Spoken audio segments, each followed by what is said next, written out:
Viewers welcome back to programme. So viewers गलबात करन जा रहे हैं कि आरएसएस ਦੇ ਲੀਡਰ दत्ताचार्य ने पाकिस्तान ਨਾਲ ਗੱਲਬਾਤ ਰਾਹੀਂ ਮਸਲੇ ਹੱਲ ਕਰਨ ਦੀ ਵਜ਼ਾਹਤ ਕੀਤੀ ਹੈ और ਭਾਰਤ ਦੇ ਸਾਬਕਾ ਮੁਖੀ ਨਿਰਵਾਣੇ ਨੇ ਵੀ ਇਸ ਦੀ ਹਮਾਇਤ ਕੀਤੀ ਹੈ। ਸੋ ਆਰਐਸਐਸ ਦੇ ਇਸ ਰਵੱਈਏ ਵਿੱਚ ਆਈ ਅਚਾਨਕ ਤਬਦੀਲੀ ਦਾ ਕੀ ਕਾਰਨ ਹੋ ਸਕਦਾ ਹੈ? ਸੋ ਇਸ ਬਾਰੇ ਆਪਾਂ ਗੱਲਬਾਤ ਕਰਾਂਗੇ। ਸੋ ਅਸੀਂ ਚਾਹਾਂਗੇ ਕਿ ਤੁਸੀਂ ਇਸੇ ਤਰ੍ਹਾਂ ਬਣੇ ਰਹਿਣਾ, ਦੇਖਣ ਸੁਣ ਲਈ ਜਾਂ ਲਿਖਣ ਲਈ। ਤੁਹਾਡਾ ਸਭ ਦਾ ਬਹੁਤ ਬਹੁਤ ਧੰਨਵਾਦ ਜੀ। ਡਾਕਟਰ ਸਾਹਿਬ ਕੀ ਕਹਿਣਾ ਚਾਹੋਗੇ?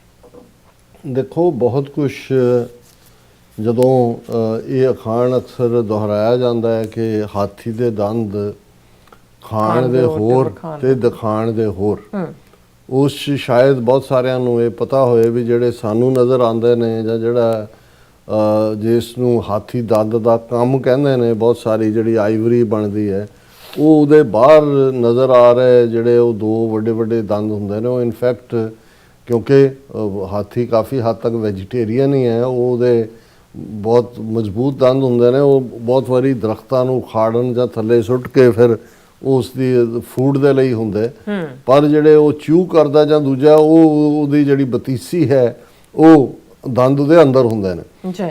ਹੁਣ ਅਸੀਂ ਜਦੋਂ ਹਿੰਦੂ ਤਵੀਆਂ ਦੀ ਔਰ ਵੈਸੇ ਤਾਂ ਇਹਨਾਂ ਦੀ ਸਾਰੀ ਆਈਡੀਓਲੋਜੀ ਧੋਖੇ ਦੇ ਉੱਤੇ ਖੜੀ ਹੈ।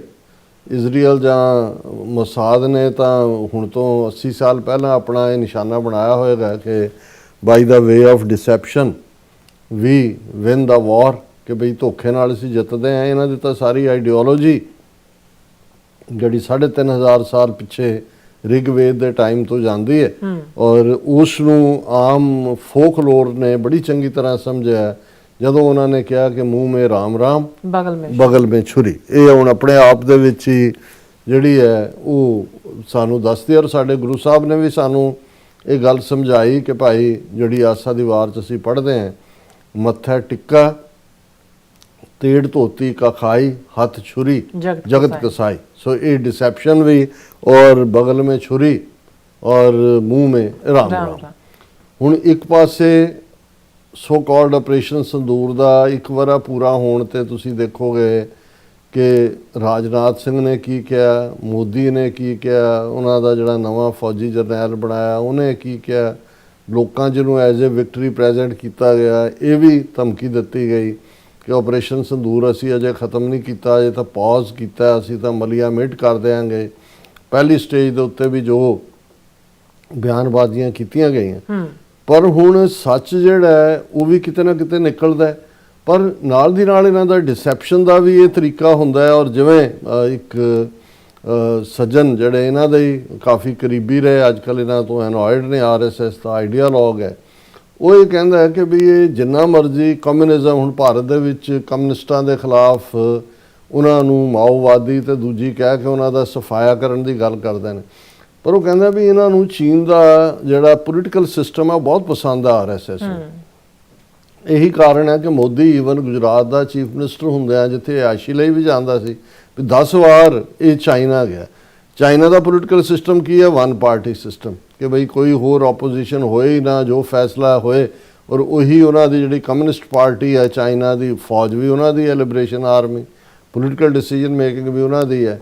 ਔਰ ਉਹ ਕਹਿੰਦੇ ਨੇ ਵੀ ਅਲਟੀਮੇਟਲੀ ਇੰਡੀਆ ਦੇ ਵਿੱਚ ਜੇ ਤੁਸੀਂ ਦੇਖੋ ਵੀ ਜਿਸ ਢੰਗ ਨਾਲ ਇਹ ਆਪੋਜੀਸ਼ਨ ਦਾ ਸਫਾਇਆ ਕਰ ਰਹੇ ਨੇ, ਜਿਸ ਕਿਸਮ ਦਾ ਇਹ ਸਾਰਾ ਪਾਰਟ ਕਰ ਰਹੇ ਨੇ, ਮਕਸਦ ਚਾਈਨਾ ਦਾ ਵਨ ਪਾਰਟੀ ਸਿਸਟਮ ਵਾਂਗ ਹਿੰਦੂ ਤਵੀਆਂ ਦਾ ਕਸ਼ਮੀਰ ਤੋਂ ਕੰਨਿਆ ਕੁਮਾਰੀ ਤੱਕ ਔਰ ਉੱਪਰ ਮੇਘਾਲਿਆ ਤੱਕ ਜਿਹੜਾ ਫੁੱਲ ਕੰਟਰੋਲ। ਔਰ ਉਸ ਦੇ ਉੱਤੇ ਜੇ ਤੁਸੀਂ ਦੇਖੋ ਕਿ ਵੀ ਇਹ ਕਿਸ ਅੰਦਾਜ਼ ਨਾਲ ਇਹਨਾਂ ਨੇ ਰੀਜਨਲ ਪਾਰਟੀਜ਼ ਨਾਲ ਯਾਰੀ ਪਾਈ, ਉਹਨਾਂ ਨੂੰ ਡਿਸਟਰੋਏ ਕੀਤਾ। ਔਰ ਹੁਣ ਈਵਨ ਮੁਖਤਾਰਾ ਜਿਵੇਂ ਮਮਤਾ ਬੈਨਰਜੀ ਵੈਸਟ ਬੰਗਾਲ 'ਚ ਕੀ ਕੀਤਾ, ਪੰਜਾਬ 'ਚ ਇਹਨਾਂ ਨੇ ਕੀ ਕਰ ਰਹੇ।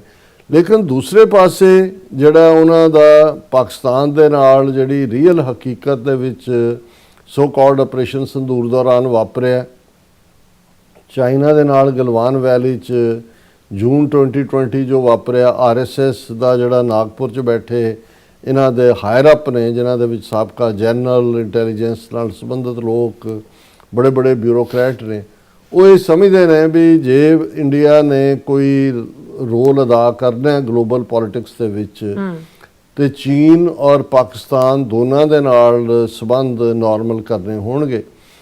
ਹੁਣ ਉਹ ਡਾਇਰੈਕਟ ਜੇ ਮੋਦੀ ਜਾਂ ਰਾਜਨਾਥ ਸਿੰਘ ਜਾਂ ਅਮਿਤ ਸ਼ਾਹ ਜਾਂ ਦੂਜੇ ਕਹਿਣ ਫਿਰ ਵੋਟ ਬੈਂਕ ਕਿਵੇਂ ਮੰਗਣਾ ਹੈ? ਉਹ ਤਾਂ ਹਿੰਦੂ ਮੁਸਲਮਾਨ ਕਰਕੇ, ਪਾਕਿਸਤਾਨ ਦੇ ਖਿਲਾਫ ਨਫ਼ਰਤ ਪੈਦਾ ਕਰਕੇ।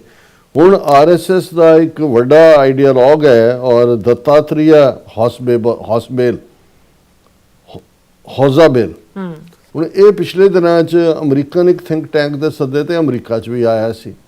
ਉਹਦੇ 'ਚ ਉਹਨੇ ਸੱਚ ਬੋਲ ਦਿੱਤਾ ਕਿ ਭਾਈ ਇਹ ਜਿਹੜਾ ਆਪਰੇਸ਼ਨ ਸੰਦੂਰ ਦੇ ਦੌਰਾਨ ਵੀ ਸਾਡੀ ਗੱਲ ਦੁਨੀਆ 'ਚ ਕਿਸੇ ਨੇ ਨਹੀਂ ਸੁਣੀ, ਵੀ ਸਾਡੇ ਹੋਇਆ ਪਾਕਿਸਤਾਨ ਦਾ ਵਰਸ਼ਨ। ਹੋਰ ਵੀ ਉਹਨੇ ਕਿਹਾ ਔਰ ਇੰਨਾ ਰੌਲਾ ਪਿਆ ਵਿਦਨ ਇੰਡੀਆ ਕਿ ਉਹਨੂੰ ਅਪੋਲੋਜਾਈਜ਼ ਕਰਨਾ ਪਿਆ ਵਾਪਸ ਆ ਕੇ। ਹੁਣ ਵੈਦਰ ਇਸ ਦੇ ਉੱਤੇ ਦੋ ਸਵਾਲ ਮੀਡੀਆ ਨੇ ਚੁੱਕੇ ਨੇ ਕਿ ਕੀ ਦੱਤਾਤਰੇਆ ਜੋ ਗੱਲਾਂ ਉਹਨੇ ਅਮਰੀਕਾ ਦੀ ਧਰਤੀ ਤੇ ਕਹੀਆਂ, ਕੀ ਉਹਨੂੰ ਹਕੀਕਤ ਦਾ ਨਕਸ਼ਾ ਦਿਖਾਇਆ ਗਿਆ ਕਿ ਭਾਈ ਆਹ ਹਕੀਕਤ ਹੈ ਤੁਹਾਡੀ, ਉਹਨੇ ਸੱਚ ਬੋਲਿਆ, ਜਾਂ ਵੇ ਤੂੰ ਮੇਰਾ ਬੁਲਾਇਆ ਬੋਲਦਾ ਕਿਉਂ ਨਹੀਂ? ਕਿ ਭਾਈ ਉਹ ਅਮਰੀਕਾ ਦੀ ਜਿਵੇਂ ਉਹਨਾਂ ਜਿਹਨੇ ਮਧੂ ਕੇ ਕੀ ਹੈ ਲੇਡੀ ਜਿਹਨੇ ਇਹਦੇ ਬਾਰੇ ਮੋਦੀ ਬਾਰੇ ਕਿਹਾ ਕਿ ਵੀ ਇਹ ਤਾਂ CIA ਦਾ ਸੈੱਟ ਹੈ ਔਰ ਇਹ ਉਹੀ ਕੁਝ ਕਰ ਰਹੇ ਨੇ ਜੋ ਇਹਨਾਂ ਨੂੰ ਅਮਰੀਕਾ ਕਹਿ ਰਿਹਾ। ਹੁਣ ਕੀ ਇਹ ਦੱਤਾਤਰੇਆ ਇੱਥੇ ਆਇਆ, ਇਹਦੀ ਬੋਲੀ ਕਿਵੇਂ ਬਦਲੀ? ਹੁਣ ਜਦੋਂ ਉਹਦਾ ਅਪੋਲੋਜੀ ਉਹਨੇ ਕਰ ਲਈ ਕਿਉਂਕਿ ਉਹਨਾਂ ਦਾ ਸਾਰਾ ਵੋਟ ਬੈਂਕ ਡਿੱਗਦਾ ਸੀ, ਚੋਣਾਂ ਹੋਣ ਵਾਲੀਆਂ ਸੀ ਵੈਸਟ ਬੰਗਾਲ ਦੂਜੇ ਦੀਆਂ।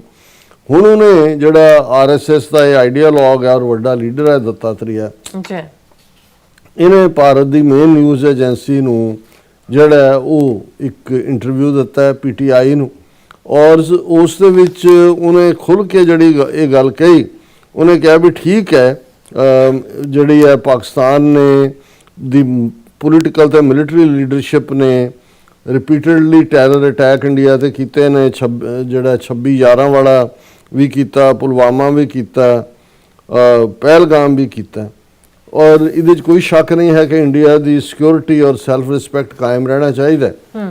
ਪਰ ਅਗੇਨ ਉਹਨੇ ਕਿਹਾ ਕਿ ਬਈ ਇਹ ਜਿਹੜੇ ਨੇ ਭਾਰਤ ਔਰ ਪਾਕਿਸਤਾਨ ਦੇ ਵਿਚਾਲੇ ਗੱਲਬਾਤ ਦੇ ਚੈਨਲ ਸਾਨੂੰ ਓਪਨ ਰੱਖਣੇ ਚਾਹੀਦੇ ਨੇ ਫॉर द ਟਾਈਮ। ਉਹਨੇ ਕਿਹਾ ਕਿ ਵੀ ਜਿਵੇਂ ਟ੍ਰੇਡ ਹੈ, ਵੀਜ਼ੇ ਨੇ, ਡਿਪਲੋਮੈਟਿਕ ਇੰਗੇਜਮੈਂਟ ਹੈ, it should continue with Pakistan ਤਾਂ ਕਿ ਜਿਹੜੀ ਹੈ ਸਾਡੀ ਕਮਿਊਨੀਕੇਸ਼ਨ ਕਾਇਮ ਰਹੇ, ਸ਼ਟ ਡਾਊਨ ਨਹੀਂ ਹੋਣੀ ਚਾਹੀਦੀ। ਫਿਰ ਉਹਨੇ ਕਿਹਾ ਕਿ ਵੀ ਸਭ ਤੋਂ ਸਟਰੋਂਗ ਜਿਹੜੀ ਗੱਲ ਹੈ ਉਹ ਪੀਪਲ ਟੂ ਪੀਪਲ ਕੰਟੈਕਟ ਹੈ ਕਿ ਲੋਕ ਮਿਲਦੇ ਰਹਿਣ, ਜਿਨ੍ਹਾਂ ਦੇ ਵਿੱਚ academician, scientist, sports person, civil society groups ਔਰ ਇਹ ਜਿਹੜੇ ਨੇ ਆਪਸ ਦੇ ਵਿੱਚ ਜੇ ਆਪਸ ਵਿੱਚ ਮਿਲਦੇ ਰਹਿਣਗੇ ਤੇ ਦੋਨਾਂ ਮੁਲਕਾਂ ਦੀ ਦੁਸ਼ਮਣੀ ਵੀ ਘਟੇਗੀ, ਕਲਚਰਲ ਔਰ ਹਿਸਟੋਰੀਕਲ ਟਾਈਜ਼ ਜਿਹੜੀਆਂ ਨੇ ਉਹ ਇੰਪਰੂਵ ਹੋਣਗੀਆਂ। ਹੁਣ ਇਹ ਇੱਕ ਟੋਟਲ ਯੂ ਟਰਨ ਹੈ, ਕਿੱਥੇ ਪਾਕਿਸਤਾਨ ਨੂੰ ਸਫਾਏ ਹਸਤੀ ਤੋਂ ਮਿਟਾਉਣ ਦੀ ਗੱਲ, ਕਿੱਥੇ ਉਹਨਾਂ ਨੂੰ ਸਬਕ ਸਿਖਾਉਣ ਦੀ ਗੱਲ, ਆਪਰੇਸ਼ਨ ਸੰਦੂਰ ਦੇ ਪੋਜ਼ ਕਰਨ ਦੀ ਗੱਲ। ਇਸ ਦੇ ਬਿਲਕੁਲ ਉਲਟ ਜਾ ਕੇ ਜਦੋਂ ਪੀਪਲ ਟੂ ਪੀਪਲ ਕਨੈਕਸ਼ਨ ਦੀ ਗੱਲ ਕਰਦੇ ਉਹਨੇ ਕਿਹਾ ਵੀ ਸਾਰੇ ਹੀ ਜਿਹੜੇ ਐਵਨਿਊ ਨੇ ਉਹ ਵਪਾਰ ਵੀ ਕਰੋ, ਵੀਜ਼ੇ ਵੀ ਹੋਏ, ਆਣ ਜਾਣ ਵੀ ਹੋਏ, ਡਿਪਲੋਮੈਟਿਕ ਇੰਗੇਜਮੈਂਟ ਵੀ ਹੋਏ। ਫਿਰ ਕੱਲੀ ਗੱਲ ਇਹ ਨਹੀਂ ਹੈ ਵੀ ਮਿਸਟਰ ਦੱਤਾਤਰੇਆ ਨੇ ਇਹ ਕਿਹਾ, ਨਾਲ ਦੀ ਨਾਲ ਇਹਨਾਂ ਦਾ ਜਿਹੜਾ ਸਾਬਕਾ ਫੌਜੀ ਜਨਰਲ ਨਰਵਾਣੇ ਹੈ, ਜਿਹਦੀ ਕਿਤਾਬ ਅਜੇ ਤੱਕ ਇਹਨਾਂ ਨੇ ਪਬਲਿਸ਼ ਨਹੀਂ ਹੋਣ ਦਿੱਤੀ ਕਿਉਂਕਿ ਉਹਦੇ 'ਚ ਉਹਨੇ ਗਲਵਾਨ ਵੈਲੀ ਦਾ ਜ਼ਿਕਰ ਕਰਦਿਆਂ ਕਿਹਾ ਸੀ ਕਿ ਵੀ ਉਹਨੇ ਕਿਵੇਂ ਬਾਰ-ਬਾਰ ਆਰਡਰ ਮੰਗਿਆ ਤਾਂ ਉਹਨੂੰ ਕਿਹਾ ਜੀ ਜੋ ਠੀਕ ਹੈ ਉਹ ਕਰੋ ਔਰ ਕਿਵੇਂ ਭਾਰਤ ਨੂੰ ਉੱਥੇ ਕੁੱਟ ਪਈ। ਨਰਵਾਣੇ ਫੌਰਨ ਜਿਹੜਾ ਇਹ ਦੱਤਾਤਰੇਆ ਦੇ ਡਿਫੈਂਸ ਦੇ ਉੱਤੇ ਆ ਕੇ ਉਹਨਾਂ ਨੇ ਕਿਹਾ ਕਿ ਭਾਈ ਮੈਂ ਜਿਹੜਾ I support RSS leader Dattatreya Hosabale stand on the desirability of willingness to have a dialogue with Pakistan, stating friendship between the two people can lead to better bilateral relation. ਨਾਲ ਦੀ ਨਾਲ ਉਹ ਕਹਿ ਰਹੇ ਸਾਬਕਾ ਨਰਵਾਣੇ ਕਿ ਜੀ common people live on both sides of the border with common problems of roti, kapda and makan. Common man has nothing to do with politics. When there is friendship between the two people, there will also be friendship between the two nations, Narwane told PTI on the sidelines of the event. उन्होंने कहा जी दोनों पास ही हम क्या चाहते हैं, रोटी कपड़ा और मकान, यही प्रॉब्लम है। और ਜਦੋਂ ਇਹ ਪ੍ਰੋਬਲਮ ਜਿਹੜਾ ਦੋਸਤੀ ਹੋਏਗੀ ਔਰ ਫਿਰ ਦੋਨੋਂ ਲੋਕਾਂ ਦੀ ਦੋਸਤੀ ਹੋਏਗੀ ਫਿਰ ਮੁਲਕਾਂ ਦੀ ਵੀ ਹੋਏਗੀ, it's a right thing. People to people contact is important ਔਰ ਇਸ ਨੂੰ ਐਨਕਰੇਜ ਕੀਤਾ ਜਾਣਾ ਚਾਹੀਦਾ। ਔਰ ਇਹ ਜਿਹੜਾ ਇਹ ਸਾਰੇ ਦੇ ਚੱਲਦਾ ਨਰਵਾਣਾ side there should be people to people contact between the two countries be it through a track to diplomacy or even supporting event. ਔਰ ਇਹ ਉਹਨਾਂ ਨੇ ਕਿਹਾ ਕਿ ਵੀ ਅਸੀਂ even our people should know that those staying across the border are not our enemies. ਹੁਣ ਇੱਕ ਪਾਸੇ ਇਹ ਔਰ ਕਾਂਗਰਸ ਨੇ ਇਸ ਦੇ ਉੱਤੇ ਖੂਬ ਚੁਟਕੀ ਲਈ ਹੈ. Congress takes a swipe at RSS leader over Pakistan remarks. ਔਰ ਉਹਨੇ ਕਿਉਂਕਿ ਹੌਸੇਬਲ ਨੇ ਕਿਹਾ ਕਿ there is always a window, ਤੇ ਇਸ ਦੇ ਉੱਤੇ ਕਾਂਗਰਸ ਨੇ ਕਿਹਾ ਕਿ ਵੀ ਕੀ ਹੁਣ ਜਿਹੜਾ RSS ਹੈ ਉਹ ਹੁਣ ਪਾਕਿਸਤਾਨ ਦੇ ਨਾਲ ਗਲਵਕੜੀ ਪਾਉਣ ਦੇ ਲਈ ਇੰਨਾ ਬੇਹਾਲ ਕਿਉਂ ਹੋ ਰਿਹਾ. ਔਰ ਇਹ ਜਿਹੜਾ ਇਹ ਐਸ ਜੈ ਰਾਮ ਨੇ ਕਿਹਾ ਕਿ ਜਿਹੜਾ ਉਹਦਾ ਇੰਟਰੈਕਸ਼ਨ ਹੈ US ਤੋਂ ਵਾਪਸ ਮੁੜਿਆ, ਕਿਤੇ ਇਹ ਤਾਂ ਨਹੀਂ ਹੈ ਕਿ it appears that recent US trip of Dattatreya, during which one of his colleagues admitted to the PM doing what the US wanted him to do, has impacted him as well as the RSS. ਉਹਨੇ ਕਿਹਾ ਕਿ ਵੀ ਕਿੱਥੇ ਉਹ RSS, ਉਹਨੇ 3 ਅੰਗਰੇਜ਼ੀ ਦੇ ਸ਼ਬਦ ਵਰਤੇ ਕਿ ਕਿੱਥੇ ਟੈਲੀਵਿਜ਼ਨ ਚੈਨਲਾਂ ਤੇ ਬੈਠੇ ਫਰੋਦਡ, ਫਿਊਮਡ ਐਂਡ ਫਲਮੀਨੇਟਡ ਜਿਹੜੇ ਸੀ ਉਹ ਹੁਣ ਐ ਠੰਡੀਆਂ ਹਵਾਵਾਂ ਛੱਡ ਰਹੇ ਨੇ. ਔਰ ਜਿਹੜੇ ਹੈ ਉਹ RSS ਦੇ ਆਈਡੀਓਲੋਜੀਕਲ ਬੇਸ ਵਾਲੇ ਲੋਕ ਜਿਹੜੇ ਨੇ ਉਹ ਕਰ ਰਹੇ ਨੇ, ਜਿਹੜੇ ਉਹਨਾਂ ਦੇ ਅੰਧ ਭਗਤ ਨੇ ਉਹਨਾਂ ਵਿਚਾਰਿਆਂ ਦਾ ਕੀ ਬਣੇਗਾ. ਸੋ ਮੈਨੂੰ ਇਹ ਲੱਗਦਾ ਵੀ ਇਹ ਅਗੇਨ ਡਿਸੈਪਸ਼ਨ ਹੈ.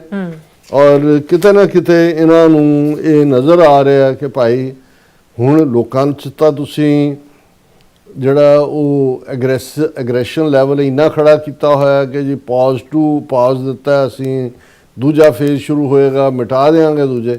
ਸੋ ਉਹਨਾਂ ਦੇ ਅੰਦਰੂਨੀ ਜਦੋਂ ਨਾਗਪੁਰ ਵਾਲੇ ਬੈਠੇ ਹੋਣੇ ਉਹਨਾਂ ਨੇ ਕਹਿਣਾ ਸਾਡੇ ਪੱਲੇ ਕੁਝ ਨਹੀਂ ਹੈ, ਆਲਰੇਡੀ ਜੁੱਤੀਆਂ ਪਈਆਂ. ਔਰ ਜੇ ਹੁਣ ਕੋਈ ਇਸ ਕਿਸਮ ਦਾ ਕੀਤਾ ਅਗੇਨ ਦਿਲ ਵਧੀ ਤੇ ਜਿਹੜੀ ਮਾੜਾ ਮੋਟਾ ਰਹਿੰਦਾ ਉਹ ਵੀ ਜਾਂਦਾ ਲੱਗੇਗਾ. ਹੁਣ ਇੱਕ ਪਾਸੇ ਰਹਿਣ ਦਿਓ ਪੋਲੀਟੀਕਲ ਲੋਕਾਂ ਨੂੰ ਕਰਨ ਦਾ, ਤੇ ਇਧਰੋਂ ਜਿਹੜੀ ਇਹ ਤਾਂ ਆਮ ਲੋਕ ਵੀ ਜਾਣਦੇ ਨੇ ਕਿ ਜੋ ਰਾਜਨਾਥ ਸਿੰਘ ਜਾਂ ਅਮਿਤ ਸ਼ਾਹ ਜਾਂ ਮੋਦੀ ਕਹਿੰਦਾ ਹੈ ਉਹਦਾ ਕੋਈ ਬਹੁਤਾ ਮਤਲਬ ਨਹੀਂ ਹੁੰਦਾ. ਅਸਲੀ ਪਾਵਰ RSS ਕੋਲ ਲਾਈ ਕਰਦੀ ਹੈ. ਸੋ ਇਹ ਪਾਕਿਸਤਾਨ ਦੀ ਫੌਜੀ ਜਿਹੜੀ ਲੀਡਰਸ਼ਿਪ ਹੈ, ਕਿਆਦਤ ਹੈ, ਔਰ ਈਵਨ ਅਮਰੀਕਾ ਔਰ ਉਹਨਾਂ ਨੂੰ ਵੀ ਇਹ RSS ਨੇ ਜਿਹੜਾ ਉਹ ਸਿਗਨਲ ਦਿੱਤਾ ਹੈ ਕਿ ਜੀ ਅਸੀਂ ਤਾਂ ਯਾਰੀ ਪਾਉਣਾ ਚਾਹੁੰਦੇ ਹਾਂ, ਅਸੀਂ ਤਾਂ people to people contact trade ਵੀ ਚਾਹੁੰਦੇ ਹਾਂ, ਵੀਜ਼ੇ ਵੀ ਚਾਹੁੰਦੇ ਹਾਂ, ਅਸੀਂ ਦੁਸ਼ਮਣ ਨਹੀਂ ਹੈ. ਸੋ ਇਹ ਡਿਸੈਪਸ਼ਨ ਵੀ ਹੈ, ਲੇਕਿਨ ਇਹਦੇ ਨਾਲ ਨਾਲ ਉਹਨਾਂ ਨੇ ਆਪਣੇ ਲੋਕਾਂ 'ਚ ਇੱਕ ਕੂਲ ਡਾਊਨ ਇਫੈਕਟ ਦੇ ਲਈ ਇਹ ਇੱਕ ਕਾਊਂਟਰ ਵੇਟ ਵੀ ਸੁੱਟਿਆ. ਬਿਲਕੁਲ ਰਾਸਾ, ਤੁਹਾਡਾ ਬਹੁਤ ਬਹੁਤ ਧੰਨਵਾਦ. ਸੋ ਅਥਲੈਂਡ ਬ੍ਰੇਕ ਵਿਊਅਰਸ, ਤੁਸੀਂ ਇਸੇ ਤਰ੍ਹਾਂ ਬਣੇ ਰਹਿਣਾ, ਮਿਲਦੇ ਹਾਂ ਆਫਟਰ ਦਿਸ ਸ਼ਾਰਟ ਬ੍ਰੇਕ.